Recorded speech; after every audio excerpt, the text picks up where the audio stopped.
Hello and welcome to educational wisdom YouTube channel. MAHATET exam के English language question solutions के video number 2 में मैं एहतिशाम काजी आपको वेलकम कहता हूं। याद रहे ये पेपर 2 के सॉल्यूशंस हैं और ये जो हम पेपर सॉल्यूशन कर रहे हैं ये 2018 का पेपर सॉल्यूशन है। इससे पहले हमने वीडियो नंबर 1 में पार्ट 1 में क्वेश्चन नंबर 1 से लेके 12 तक क्वेश्चन सॉल्व किए हैं। अब अगर आपने वो वीडियो नहीं देखा है, क्वेश्चन 1 से 12 तक नहीं देखे हैं, तो उसकी लिंक, उस वीडियो की लिंक मैं डिस्क्रिप्शन में दे रहा हूं, आप वहां से देख सकते हैं। इस वीडियो में हम क्वेश्चन नंबर 13 से आगे सॉल्व करेंगे। तो चलिए शुरू करते हैं। क्वेश्चन 13 है, select the correct compound sentence for the given sentence. एक सेंटेंस दिया हुआ है, he must work very hard to make up for the lost time. अब इसके लिए कंपाउंड सेंटेंस हमको ढूंढना है ऑप्शंस में से। सबसे पहला सवाल यह आता है कि व्हाट इज कंपाउंड सेंटेंस, किसे कहते हैं compound sentence. Compound sentence means ऐसा सेंटेंस जिसमें दो सेंटेंसेस मिले हुए हो। अब इसको और अगर ग्रामेटिकल टर्म में मैं इजी करके आपको बताऊं तो there should be 2 main clauses in 1 sentence. 2 main clause होने चाहिए। मेन क्लॉज किसको कहते हैं? ऐसा क्लॉज किसको कहते हैं? सबसे पहली बात, ऐसा ग्रुप ऑफ वर्ड जिसमें कम से कम एक सब्जेक्ट और एक प्रेडिकेट हो। इस प्रेडिकेट को मैं ऐसे नहीं के लिए आपको बता दूं, वर्ब हो, कम से कम एक सब्जेक्ट और एक वर्ब हो, ऐसे ग्रुप ऑफ वर्ड को कहते हैं क्लॉज। और अगर उस क्लॉज के, उस ग्रुप ऑफ वर्ड के मीनिंग अपने आप में कंप्लीट हो तो that clause will be called main clause. ठीक है, तो अब कंपाउंड सेंटेंस किसको कहेंगे? ऐसा सेंटेंस जिसमें 2 क्लॉजेस हो। कितने क्लॉजेस हो? 2 क्लॉजेस हो और दोनों क्लॉजेस के मीनिंग अपने आप में कंप्लीट हो और इन दोनों क्लॉजेस को किसी एक कंजंक्शन से जोड़ दिया जाता है। तो देखते हैं, ही must work very hard for making up for the lost time. तो देखिए यहां पे ही मस्ट वर्क वेरी हार्ड, यहां तक हो गया एक clause. For making up for the lost time ये आगे का क्लॉज है, लेकिन इस क्लॉज में मेकिंग अप वर्ब तो है लेकिन अलग से सब्जेक्ट नहीं है। या हम ऐसे कहेंगे, इसको जोड़ने वाला जो कंजंक्शन है वो फॉर है और यहां से अगर हम आगे पढ़ते हैं making up for the lost time तो मीनिंग कंप्लीट नहीं होते हैं अपने आप में। आगे बढ़ते हैं, ही मस्ट वर्क वेरी हार्ड, उसे सख्त मेहनत करनी चाहिए। And makeup for the lost time, और जो नुकसान हुआ है टाइम उसे भर के निकालना चाहिए। यहां पे 2 अलग अलग मानी निकल के आ रहे हैं, उसे सख्त मेहनत करनी चाहिए और अपना टाइम जो नुकसान हुआ है वो भर के निकालना चाहिए। 2 अलग अलग मीनिंग हो रहे हैं कंप्लीट, इसलिए दिस इज कंपाउंड सेंटेंस। अगर आपको आगे भी चेक करना है तो मैंने जो तरीका बताया है मीनिंग कंप्लीट होते हैं कि नहीं 2 क्लॉजेस के, वो इन 3rd और 4th ऑप्शन में आप देख सकते हैं। लेकिन आंसर इस क्वेश्चन का है option number 2। Next question, choose the correctly spelled word. कौन से एक वर्ड दिया हुआ है हेटेरोजीनस, इसकी स्पेलिंग कौन सी करेक्ट है वो हमको पहचानना है। अब यहां पे देखिए ये ऐसी बात है, इसमें कोई समझाने वाली चीज तो है नहीं, इसमें आपको स्पेलिंग पता होनी चाहिए। अगर आपको पता है तो आप इसकी सही आंसर मार्क करेंगे, आपको नहीं पता है तो आपके आंसर रॉन्ग होने के चांसेस बढ़ जाते हैं। तो यहां पे इस वर्ड में ऑप्शन नंबर 4 हेटेरोजीनस की ये करेक्ट स्पेलिंग है। अब ये मैं आपको बता दूं, स्पेलिंग करेक्ट है या नहीं ये पूछने वाला एक क्वेश्चन एग्जाम में आता है। उसकी तैयारी के लिए आपको क्या करना चाहिए? तो उसकी तैयारी के लिए आपको अपनी रीडिंग बढ़ानी है। इंग्लिश रीडिंग आप 10th की, 11th की या 9th 10th की एटलीस्ट इंग्लिश की टेक्स्ट बुक्स पढ़ते रहिए। उसमें आपको कई स्पेलिंग्स वर्ड्स के मिलेंगे और स्पेलिंग याद करने की जरूरत नहीं है, आप कंटिन्यू रीडिंग करते जाइए, आपकी स्पेलिंग सुधरेगी। बस यहाँ पे एक हिंट दे सकता हूं मैं, जब भी ये जीनस अस वगैरह एंड में आता है तो ये OUS आता है। आगे बढ़ते हैं, question 15, select the word which is nearest in the meaning of the underlined words in the sentence. एक सेंटेंस दिया हुआ है जिसमें एक वर्ड अंडरलाइन किया हुआ है, उसके मीनिंग क्या है ये हमको ऑप्शन में से पहचानना है। He was caught in a heavy blizzard. Blizzard के माने क्या होंगे वो हमको इसके अंदर पहचानना है। तो देखिए ये भी मीनिंग वाला क्वेश्चन है, जब तक हमको किसी वर्ड के मीनिंग पता नहीं होंगे तो हम इसका आंसर नहीं लिख सकते। बस एक चीज की जा सकती है, सेंटेंस में जो ये वर्ड यूज हुआ है उस सेंटेंस के हिसाब से इसके मीनिंग का अंदाजा लगाया जा सकता है। He was caught in a heavy blizzard. Heavy blizzard में वो पकड़ा गया। पकड़ा गया का मतलब ये है कि फंस गया। अब टेम्पेस्ट यानी भी एक तूफान होता है, डेंजरस स्नोफॉल में भी फंसा जा सकता है, स्टॉर्म इन द डेजर्ट में भी फंसा जा सकता है, लेकिन ब्लिजर्ड के मीनिंग जिसको पता है वो आंसर सही मार्क करेगा। Snow storm with very strong winds, यह है ब्लिजर्ड के मीनिंग। आगे बढ़ते हैं। Select the word which best expresses the meaning of the underline words in the given sentence. अब सेंटेंस में बहुत सारा हिस्सा अंडरलाइन किया हुआ है, उसके मीनिंग क्या होंगे हमको पहचानना है। बहुत ही सिंपल है ये क्वेश्चन। वैसे तो राजू इज इंटरेस्टेड इन, वो किस चीज में इंटरेस्ट है उसके हमको मानी पहचानना है। The medical science, medical science की वो field which is related to the study and treatment of the disease of the skin. Skin की डिसीज जिसमें स्टडी की जाती है, ट्रीटमेंट की जाती है, उसको क्या कहते हैं? तो ऑप्शन देखिए, पीडियाट्रिक्स। पीडियाट्रिक्स किसको कहते हैं? ऐसी ट्रीटमेंट जो बच्चों की बीमारियों के ताल्लुक से की जाती है उसको कहते हैं पीडियाट्रिक्स। डर्मेटोलॉजी, यस, ये है study and treatment of the diseases of the skin, इसको कहते हैं डर्मेटोलॉजी। ये फैक्चुअल क्वेश्चन है, यानी ये फैक्ट, ये ऐसे सवालात होते हैं जिसके जवाबात अगर आपने कहीं पढ़े हैं तो आपको आएंगे, वरना इसके जवाबात आप नहीं मार्क कर पाएंगे सही।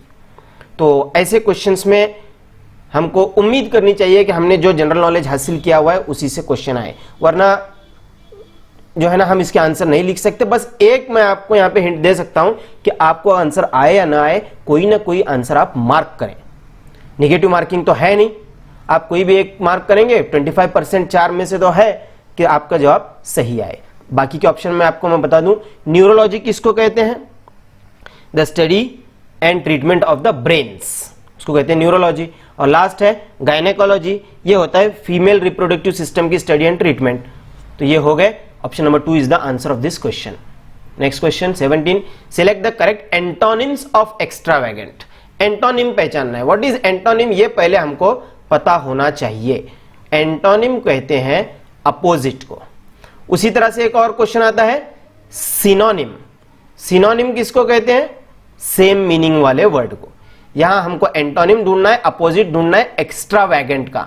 सबसे पहले हमको पता होना चाहिए what is the meaning of extravagant.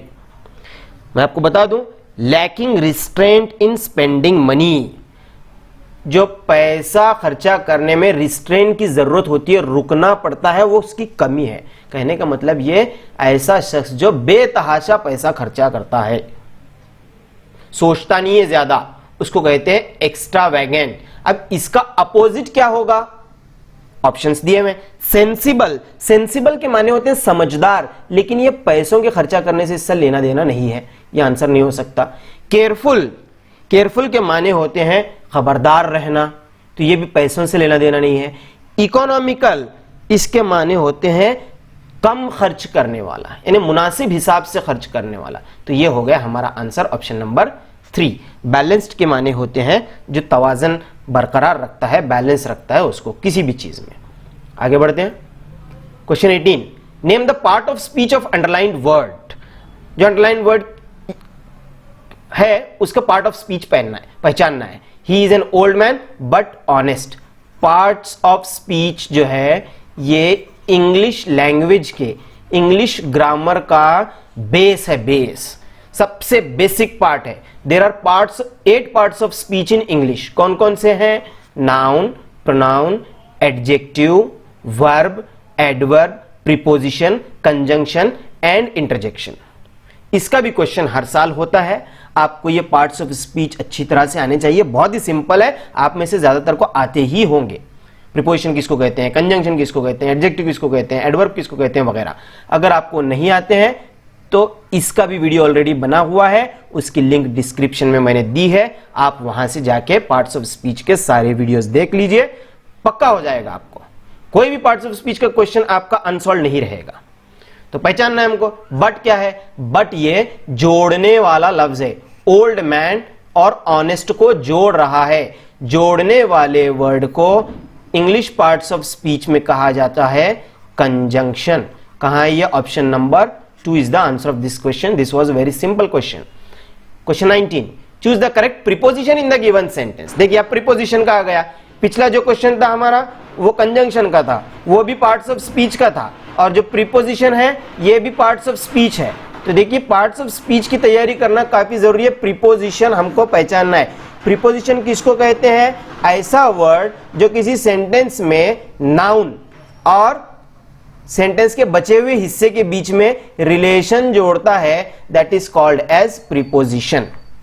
She is sitting dash her mother and father, वो अपने मदर और फादर के डैश बैठी हुई है के बीच में के लिए दो वर्ड यहां पर, एक अमंग एक बिटवीन। अमंग का यूज कहां होता है, बहुत सारों के बीच में बोलना है तो that will be among will be used, और किसी दो के बीच में यूज करना है तो बिटवीन विल बी यूज्ड। तो यहां पे मदर एंड फादर के बीच है, इसलिए option number 2 between is our answer. Question 20, name the figure of speech in the following line. A sea of people listen to the leader. इसमें कौन सी फिगर ऑफ स्पीच यूज हुई है हमको पहचानना है। तो सबसे पहला सवाल जो हमारे जहन में आता है वो ये कि what is figure of speech. तो देखिए कोई भी पोएट अपनी पोयम को असरअंदाज बनाने के लिए अपनी पोयम में अलग अलग तरीके अपनाता है। फॉर एग्जाम्पल कभी अपोजिट वर्ड्स का यूज करेगा, कभी किसी चीज को बहुत बड़ा चढ़ा के पेश करेगा किसी चीज को। तो ये जो तरीके हैं अपनी पोयम को असरअंदाज बनाने का, इफेक्टिव बनाने के, उनको फिगर ऑफ स्पीच कहते हैं। और ये हर तरीके को एक एक नाम दिया गया है। फॉर एग्जाम्पल अगर किसी लाइन में पोएट अपोजिट वर्ड्स का यूज करता है तो एक तरीका हुआ अपनी पोयम को इफेक्टिव बनाने का, एक फिगर ऑफ स्पीच है, इसका नाम है antithesis.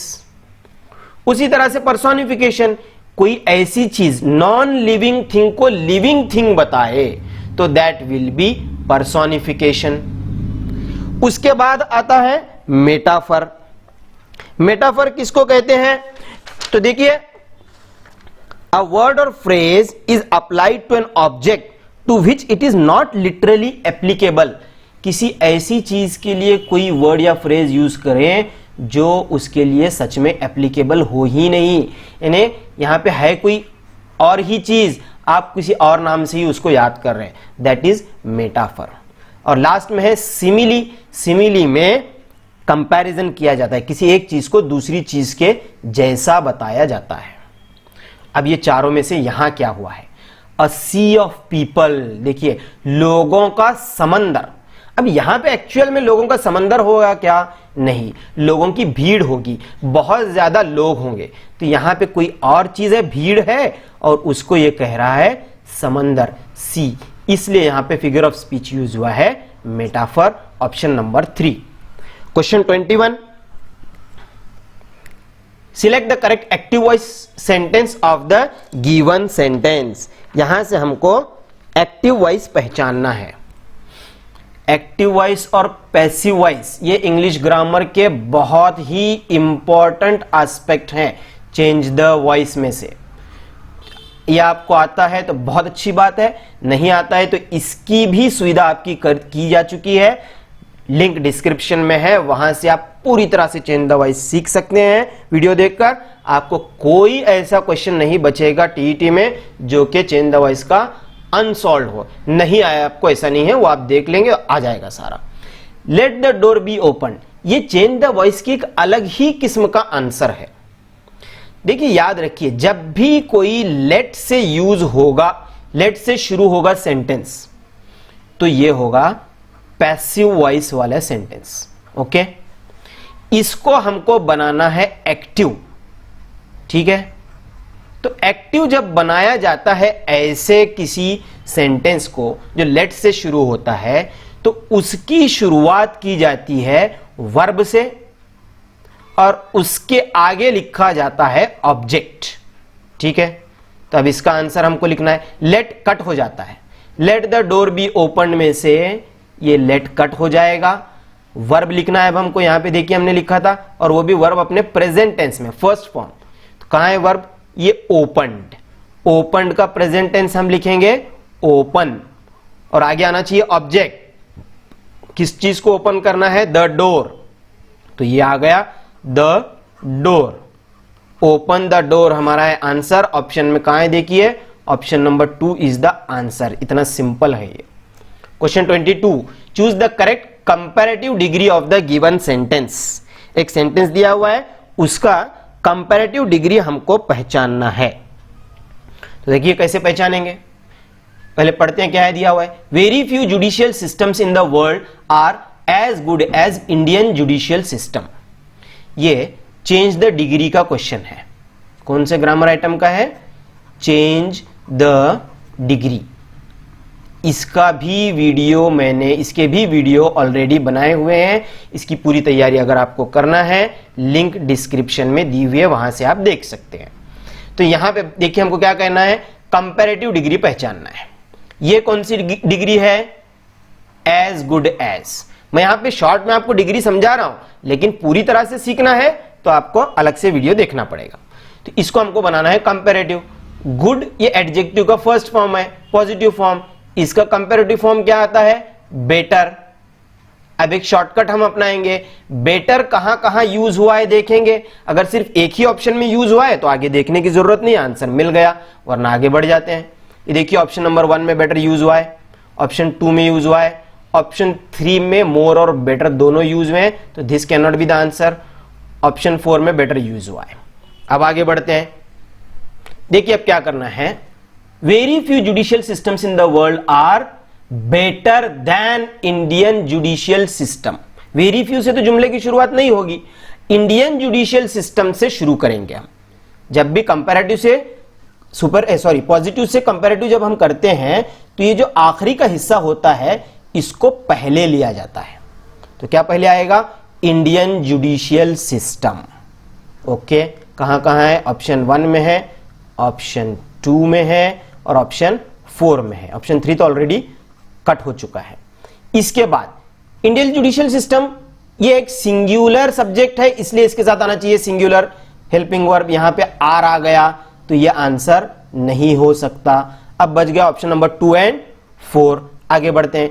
Indian judicial system is better than, यहां पर आ गया एनी अदर, यहां पे आ गया मोस्ट अदर। अब कौन सा सही है?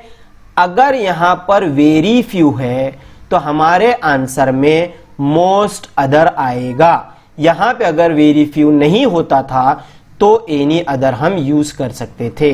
यहां पे एनी अदर नहीं आएगा, मोस्ट अदर आएगा, इसलिए option number 4 is the answer of our question.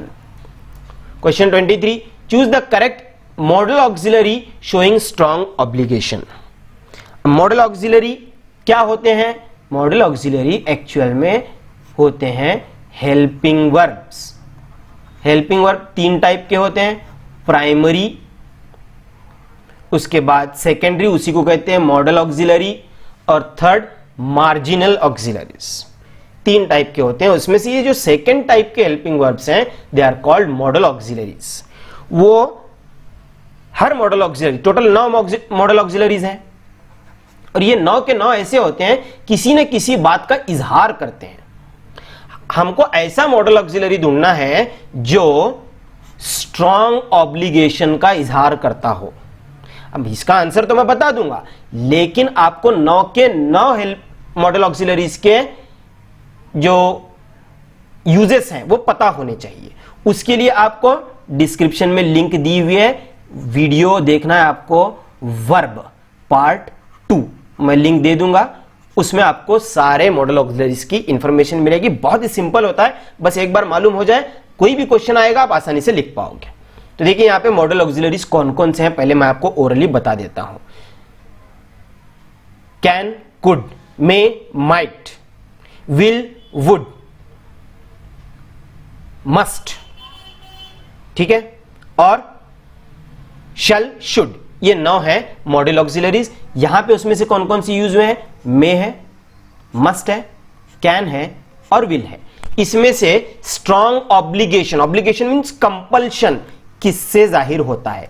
मे से जाहिर होता है पॉसिबिलिटी, मस्ट से जाहिर होता है कंपल्शन, उसी को कहते हैं ऑब्लिगेशन। मिल गया आंसर। कैन से जाहिर होता है एबिलिटी और विल से जाहिर होता है फ्यूचर एक्शन। तो कौन सा है? Option number 2 is the answer of this question. Question 24, choose the correct use of enough in the following sentence. Enough का यूज हमको करना है, कैसे करेंगे? She is very strong, full stop, she can walk 5 miles every day. ये जो 2 sentences हैं, इनको ज्वाइन करके एक सेंटेंस बनाना है और उसमें इनफ का यूज करना है। इनफ के माने होते हैं काफी। अब यहां पे उसके मानेंगे इतना। She is very strong, she can walk 5 miles every day. वो इतनी स्ट्रांग है कि 5 माइल्स चल सकती है। हमको इस तरह के मीनिंग वाला सेंटेंस बनाना है। तो कैसे बनेगा? देखिए, she is so strong enough, so नहीं आएगा। She is very strong enough, ये भी नहीं आएगा, क्योंकि ये दोनों जो है इनफ के ही मीनिंग में आ रहे हैं। इनफ आ रहा है तो ये नहीं आएंगे। She is strong enough to walk 5 miles every day. Yes, ये सही हो सकता है। ऑप्शन नंबर 4 क्या है? She is enough strong. No, पहले एडजेक्टिव आएगा, बाद में इनफ आएगा। तो इसलिए option number 3 is the answer of this question. Question 25, select the most appropriate alternative to fill in the blank. What are you dash in the kitchen cupboard. तुम kitchen cupboard में क्या dash कर रहे हो? अब डैश में क्या आएगा हमको पहचानना है। सारे वर्ड देखिए लुकिंग वाले ही हैं, इनको कहते हैं फ्रेज। ये फ्रेज होते हैं जब ये लुकिंग के साथ जब आगे का हिस्सा बदल जाता है तो इसके मानी मीनिंग पूरी तरह से बदल जाते हैं। मैं एक एक करके आपको बताऊंगा। लुकिंग इन के माने होते हैं मेक अ शॉर्ट विजिट, मिलने के लिए जाना। What are you looking in the kitchen cupboard. No, हमको क्या ढूंढना है फिर? व्हाट आर यू लुकिंग, तलाश कर रहे हो, ढूंढने के माने में हमको चाहिए। लुकिंग इन के माने तो हो गए शॉर्ट विजिट। लुकिंग ऑन के मानी वॉच विदाउट गेटिंग इन्वॉल्व, सरसरी देखना। नो, सरसरी देखना भी नहीं। लुकिंग आफ्टर, इसका मतलब होता है टेक केयर ऑफ, ध्यान रखना किसी चीज का। नो। लुकिंग फॉर, यहां पे मीनिंग होते हैं टू फाइंड, तलाश करना। यस, ये मिल गया हमको। Option number 4 is the answer of question number 25। तो वीडियो नंबर 1 और वीडियो नंबर 2 दोनों मिला के हमने अभी तक 25 क्वेश्चन सॉल्व किए हैं। 26 से लेके 30 तक के जो क्वेश्चंस हैं वो पैसेज वाले क्वेश्चंस हैं। वो किस तरह से सॉल्व करेंगे वो मैं आपको इस वीडियो सीरीज के पार्ट नंबर 3 में यानी अगले वीडियो में बताऊंगा। तब तक के लिए गुड बाय। उम्मीद करता हूं आपको ये वीडियो पसंद आया होगा। इस वीडियो को लाइक और शेयर जरूर करें और इसी तरह के एजुकेशनल वीडियो सबसे पहले देखने के लिए चैनल को सब्सक्राइब भी करें।